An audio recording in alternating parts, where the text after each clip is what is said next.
La Malle au comble est une fable absurde, créée par Serge Mogère, qui nous plonge dans un univers étrange et fascinant.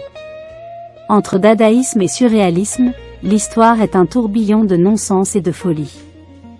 L'écriture singulière mêle humour, poésie, fantaisie et réflexion, créant un effet de surprise. Chaque mot brise les normes pour nous plonger dans un univers parallèle où tout est possible. Ce récit incongru invite à repousser les limites de l'imagination, explorant des territoires inconnus où l'aberration règne en maître. Un voyage onirique et sensoriel qui défie les attentes, à déguster sans modération. Plongeons donc dans l'illogisme littéraire, et prenons la marche du non-sens, à la découverte d'une malle dissimulée dans un grenier improbable. Il n'y a pas d'ombre au ras du bol d'où la mouche décolle. Le feu de l'âtre s'ébroue doucement, la suie s'étale sur les briques de l'enfance comme un vieux souvenir qui s'attarde.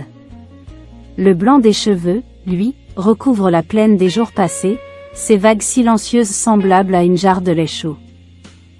Sous le manteau de l'hiver, le feutre cotonneux s'amoncelle au pied des arbres nus. C'est la saison des litanies amoureuses, des refrains sans écho. Il n'y a plus de traces sur les chemins de l'espoir, seulement le frémissement des affres qui s'éloignent, traînant dans leur sillage l'incertitude immanente. Tendresse, cette bouteille étincelante et dérisoire, roule au gré des rivières d'égouts citadins. Elle découvre au passage l'horizon du bitume et s'imprègne de la quiddité des terres périphériques, encore vierges de bâtisseurs. L'araignée au plafond, fidèle à sa vocation de rêveuse, se promène souvent à la lisière du sommeil. Mais ce matin-là, elle tisse une nouvelle toile, entre les rayons d'une roue de bicyclette déjantée, sans doute pour y piéger un souvenir vagabond. Derrière la porte de secours, le vent siffle à bout de souffle.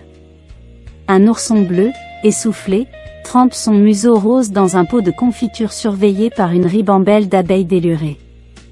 À vue d'œil, toute convoitise se défend avec panache, dans les recoins d'un portail de ferme décrépit, où la rouille tient lieu de sagesse. Ne cherchez pas plus loin, vous l'avez trouvée, cette fameuse malle au comble. C'est là qu'un hérisson goguenard s'invite, évitant les pelotes de laine plus par atavisme virtuel que par prudence naturelle. Certains soirs de grand froid, il bourre sa pipe, tire une bouffée et médite sur la fragilité des trottoirs verglacés. Il goûte à l'instant comme on savoure une trouvaille d'enfant, tout en redoutant les routes d'asphalte, lisses et gominées. Ce mammifère piquant détourne à son profit la jurisprudence de Mère Nature, cette somptueuse entité, que les philosophes coiffent du qualificatif ésotérique, sauvage. Ne se prenant pas pour une brosse à reluire, notre quidam hérissé se met en boule pour si peu de hasard.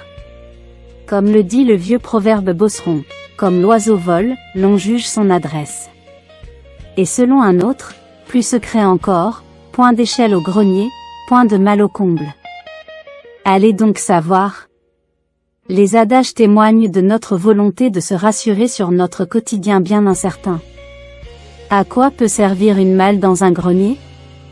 Quiconque serait en droit d'obtenir une réponse, faute d'une vérité qui se dérobe à toute question.